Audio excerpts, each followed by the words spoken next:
Vamos falar então sobre eleição, outra eleição agora, que também está mexendo aqui com a nossa audiência, que é a eleição nos Estados Unidos, né? A gente já explicou como essa eleição é importante aqui para o Brasil, as consequências que isso certamente terão e trarão para nós. E a Folha de São Paulo traz que o FBI está apurando aí essa nova tentativa de assassinato contra Donald Trump após tiros próximo a um clube de golfe. O Trump estava jogando golfe e foi avistado uma pessoa com um rifle no meio, com um fuzil, na verdade, no meio dos arbustos ali, se preparando para fazer um atentado contra ele.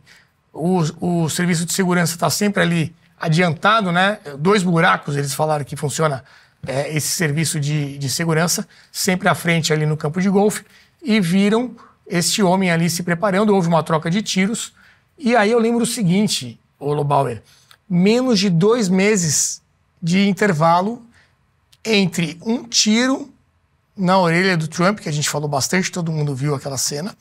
Aqui talvez seja menos impactante porque, óbvio, não houve o tiro e a gente não tem a filmagem, mas, ao que tudo indica, esteve muito próximo de acontecer mais um atentado. E, de novo, né, o representante da direita sendo alvo aí de uma tentativa de assassinato. Não, é muito impressionante. Eu acho que, primeiro que a matéria ela dá uma falsa impressão do que aconteceu. Na verdade, os tiros já são os tiros da defesa do Trump. Pelo que eu fui entender depois, eles localizaram uma eventual pessoa que ia realizar um atentado, né? Então, e eles atiraram. Os tiros são da defesa, né? Perfeito. Ou seja, não houve tiros para o atentado e para atingir o presidente, o candidato a presidente. Mas o que acontece é muito impressionante, assim, você imaginar isso que você falou, 2 atentados uma violência tão extrema, né, numa candidatura à presidência dos Estados Unidos, um dos países mais importantes do mundo, uma necessidade de segurança ainda mais intensa, e a gente pensar assim, por que está ficando assim? Né? Quais são as causas desse fenômeno? Se sempre houve atentados a presidentes, na história americana a gente já viu aqui, não é trivial a quantidade de atentados que já houve, inclusive de assassinatos, né? Pelo menos uma meia dúzia de presidentes já sofreram atentado nos Estados Unidos nos últimos 100 anos, ou 120 anos. Mas desse jeito, assim, você perceber que a qualquer momento, de antemão, pode haver mais um atentado, quer dizer, é muito impressionante. Isso tem, acho que, muito a ver com esse ambiente da informação instantânea, da internet, dos debates e das extremidades de posição, né? Dos discursos que são feitos de todos os lados. E também me impressiona muito, antes de acontecer esse segundo caso, que nós comentamos aqui nos bastidores, como se esqueceu o primeiro tão rápido. Exato. Assim, como o mundo ficou, né? É uma pizza por dia. É uma pizza por dia. Então, o sujeito foi quase 2 milímetros, não tomou um tiro na cabeça. Aquilo morreu e agora voltou, e eu não duvido daqui 3, 4 dias a gente esteja falando de outro assunto já. Que isso perde a relevância. Eu estou dizendo que os outros assuntos não são relevantes, mas nós estamos falando de uma coisa que é meio que anticivilizatória. Me parece que tem que ser entendido de uma forma mais profunda. Eu acho que a campanha americana, essa campanha americana é uma campanha muito diferente de todas que eu já vi. Inclusive, eu nesse programa já disse que achava que depois do primeiro atentado o presidente Trump estava com a mão na taça, e hoje já não acho mais. Veja que coisa, assim, eu vou ter que rever meus conceitos. Se a Kamala Harris vier a ser presidente dos Estados Unidos, eu ainda digo, eu vou ter que rever meus conceitos. Eu não estou entendendo nada. Porque assim, eu vou entender que existiu uma estratégia de campanha eficiente, transformaram ela num personagem que ela não é, porque o debate, eu assisti o debate, ele já foi bem mais favorável a ela do que ele, nessas análises de imagem, a postura de corpo, comprimento, algumas afirmações, e ela ganhou. Mas me impressiona demais que há um mês atrás o sujeito quase foi assassinado e... No próprio debate isso mal foi comentado, né? Só teve uma resposta lá que o Trump mencionou por causa desse tipo de discurso que eu tomei um tiro aí há um tempo atrás, e logo na sequência agora esse novo evento. Nós temos um vídeo da prisão desse cidadão que estava planejando esse atentado, não sei se já está no ponto, a produção vai me avisar aqui, que é o Ryan Roof, e o FBI liberou essas imagens do momento em que eles fazem a prisão. Driver, take 2 steps to your right. Take 2 steps to your right. Driver, walk straight back.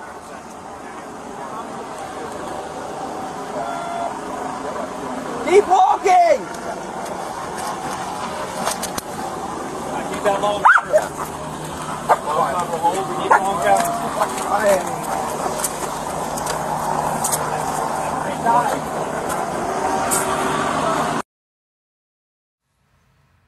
Tá aí, como o Luiz Felipe mencionou, nesse caso conseguiram capturar ele vivo, né, ao contrário do outro atentado que o atirador foi morto.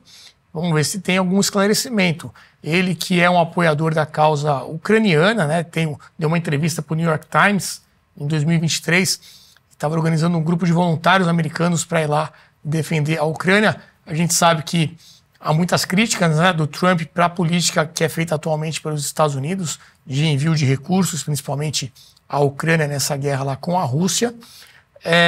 Ele é um apoiador dos democratas, né, foi descoberto que ele já fez doações para democratas em eleições anteriores. Tinha também um adesivo ali do Biden e Kamala Harris na caminhonete dele.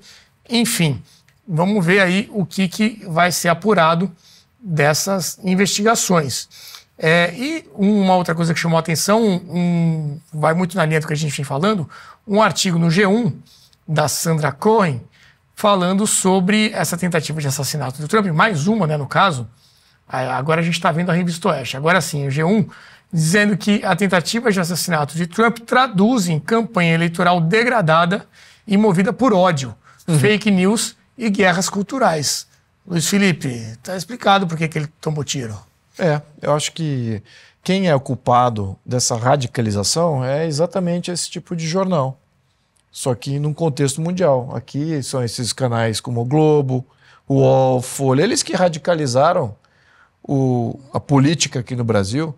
Lá nos Estados Unidos é ABC, NBC, MSNBC, a CNN, fora os jornais, todos eles progressistas, que radicalizaram o discurso, apontando os seus opositores das suas crenças como sendo antidemocráticos, ditatoriais, tirânicos, que vão genocidas. Então você radicalizou a população, você criou uma população radicalmente contra qualquer um que não pense da forma progressista.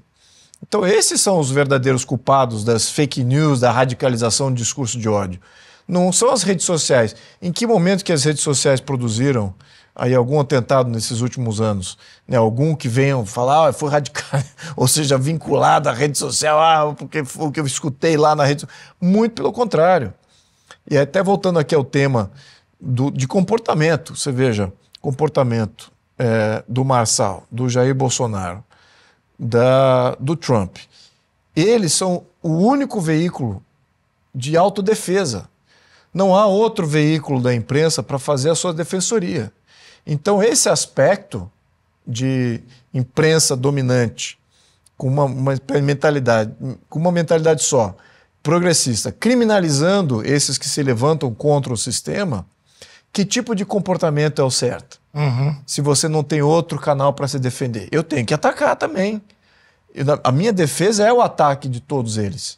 Então, para aquele que está observando de fora, parece que ele que é o radical, ele que é o discurso do ódio, mas no fundo ele está se protegendo de um discurso de ódio incutido de uma maneira muito subversiva e muito, eu diria que, boazinha, dizendo, olha, eu sou bonzinho, eles que estão no ódio, mas em fazendo isso você está radicalizando todos aqueles que acreditam, que pensam como você, contra aqueles que estão se levantando a voz, não deixando a lógica da outra parte transparecer, e é isso que a gente está vendo. Acho que o próprio Biden reconheceu isso.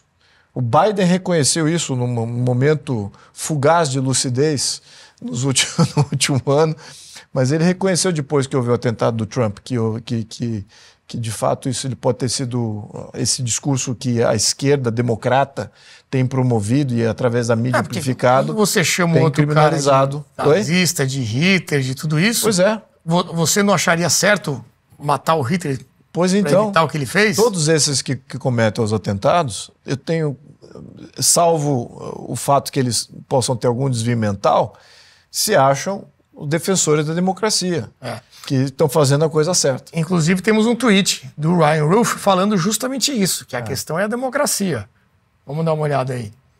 É um tweet que ele enviou para o presidente, né, essa conta é @POTUS, né, President of the United States. E aí ele critica a campanha, né, falando que deveria se chamar Keep America Democratic and Free, ou seja, vamos manter a América democrática e livre. E aí ele fala depois no final, a democracia é que está na urna, e nós não podemos perder. Então é sempre tudo em nome da democracia, Ricardo Gomes, tanto lá quanto cá. A verdade é que essa nova esquerda tem produzido um tipo de militante absolutamente radicalizado.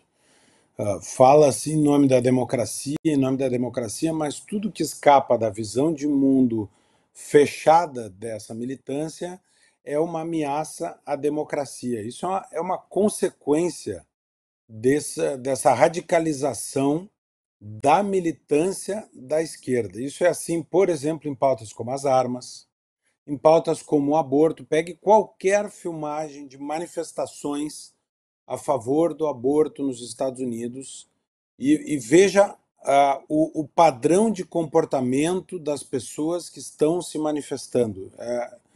A mesma coisa com relação à Palestina, que é uma pauta incrivelmente que a esquerda encampou, sendo que a esquerda se diz feminista, defendendo países muçulmanos e grupos radicais dentro de países muçulmanos, não são todos os países muçulmanos, que não respeitam os direitos das mulheres.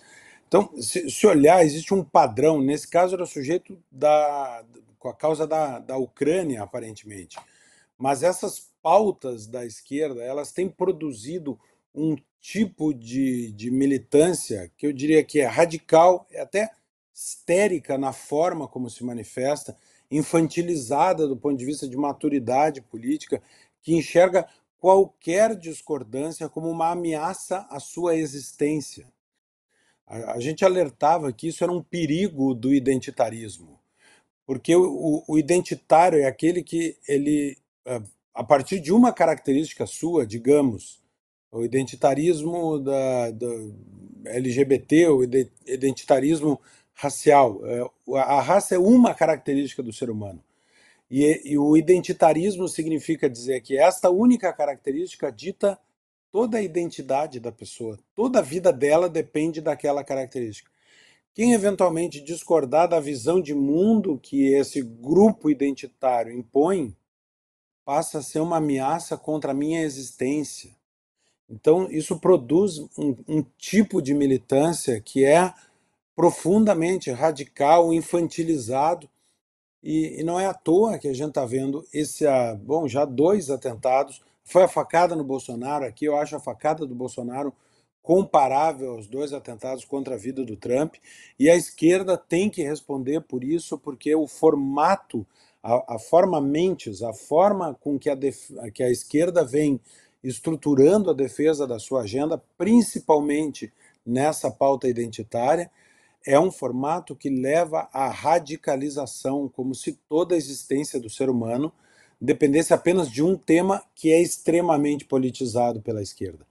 Então, apesar da violência política ser um fenômeno que está presente em todo o mundo, está presente em todas as ideologias, fundamentalmente nos radicalismos e nos fundamentalismos religiosos. A gente viu isso até entre países cristãos, né, com o IRA, por exemplo. A verdade é que a esquerda tem sido profícua em radicalizar uma militância e os Estados Unidos estão vivendo, os Estados Unidos são o ápice dessa cultura woke. E tudo isso faz com que essa eleição dos Estados Unidos seja tão importante, inclusive, para o futuro da política no Brasil e no resto do mundo. Renato. E aí a campanha do Trump lançou uma lista de frases feitas pela campanha democrata, pelo Joe Biden especificamente até, que estão dizendo, olha, vocês ficam acusando a gente, né, de ser discurso de ódio e tudo mais, mas está aqui um histórico aqui do que foi feito até agora. Então, tem uma primeira imagem que tem ali o que eles chamam, né, de retórica democrata, né, que, segundo eles, teria inspirado uma outra tentativa, uma segunda tentativa de atentado contra a vida do presidente Trump. E aí, na próxima imagem, agora sim, a lista de frases que foram proferidas em algum momento pelo Joe Biden, dizendo que ele é uma ameaça à democracia, ameaça à nação, enfim, que é todo o mal do mundo ali concentrada em uma só pessoa, o que, no fim das contas, vai contra o discurso, né, que a campanha democrata ou a campanha da esquerda em outros países traz aquela mensagem do amor, aquela mensagem de união, sempre vilanizando o inimigo, né, Christian? Eu acho que eu vou tentar trazer um pouco o que o Ricardo estava falando com essa análise da retórica democrata para elevar, não no sentido de superioridade, mas elevar um pouco a conversa para um conceito que a professora Lucilena Galvão, que é uma filósofa que ganhou muita visibilidade nos últimos anos, depois da pandemia, muito interessante, uma filósofa brasileira, conhecedora muito profunda da filosofia, em todos os seus aspectos, da história da filosofia, do pensamento oriental, inclusive. Ela traz um conceito que eu não conhecia, que chama-se heresia da separatividade. O que é isso? É essa ideia de que você tem que alocar cada indivíduo dentro da sua característica e que isso, quando levado à política, gera isso que o Ricardo acabou de explicar. Porque a tendência da humanidade, da convivência humana, da elevação da convivência humana é no sentido de integrar, como uma pirâmide. Quanto mais para cima você vai, mais iguais, não no sentido de renda, mas no sentido de seres humanos partindo para uma unidade. O universo parte para uma unidade. E quando você faz o caminho inverso, como uma base de uma pirâmide, você vai no sentido inverso, você separa as pessoas em todas essas características que um aspecto identitário pode fazer dela diferente, aquilo é vital para ela, você cria um ambiente de violência, de separação, essa tal da separatividade, e de desordem contra a natureza.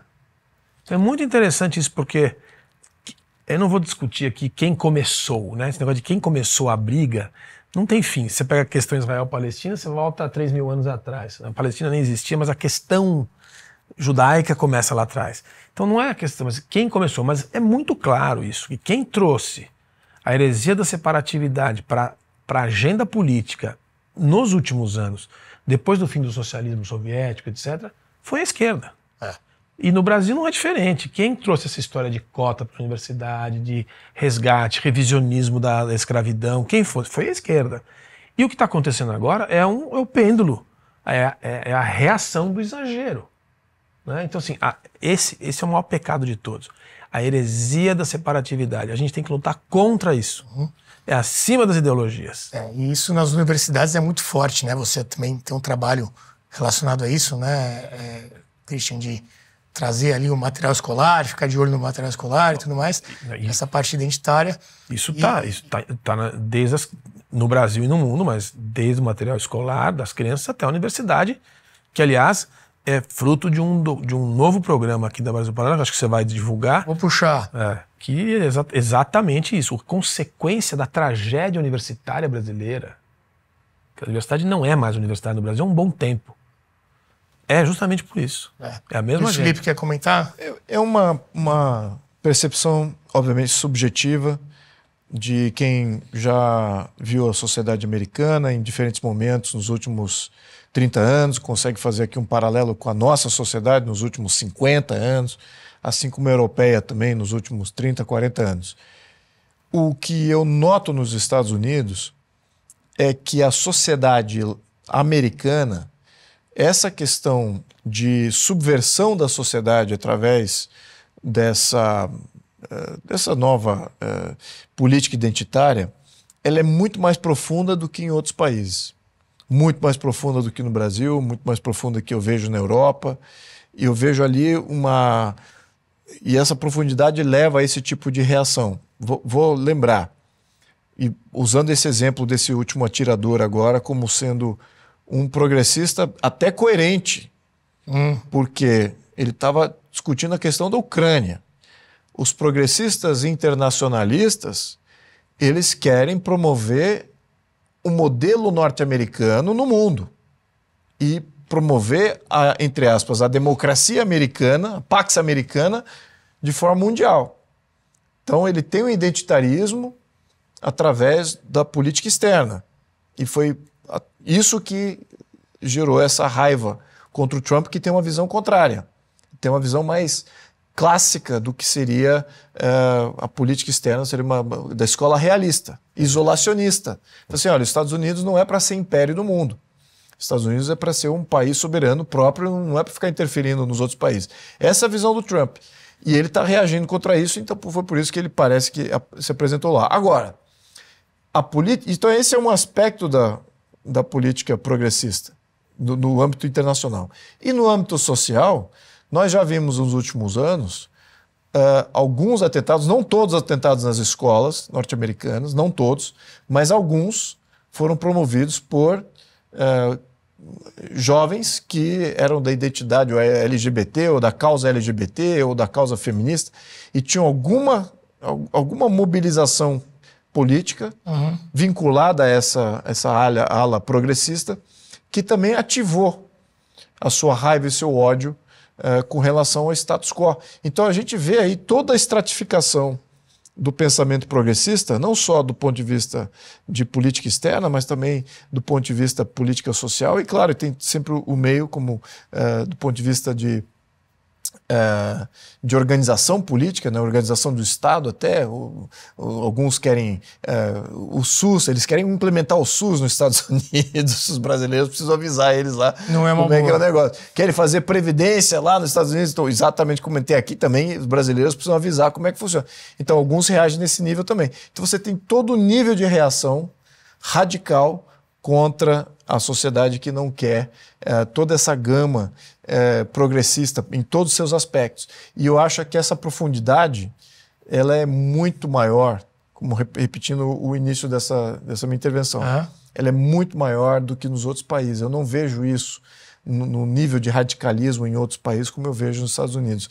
E eu acho que isso talvez seja até uma chama de esperança, porque eu dou minha experiência pessoal nisso. Em 94, eu fui trabalhar em Boston, fiquei 3 anos trabalhando em Boston. E já em 1994, já havia desfiles de crianças LGBT. Em 94, os Estados Unidos, Boston. E então isso chamou minha atenção naquela época. Eu jovem, nunca tinha me atentado a esse tipo de coisa, mas eu achei aquilo chocante, com meus 25, 26 anos de idade. Então, eu não vejo isso no Brasil, só vejo isso agora, nos últimos anos, aparecendo na nossa sociedade, ou seja, 30 anos aí quase de decalagem. Então, a gente ainda tem chance. Eu tenho mais esperança com a sociedade brasileira.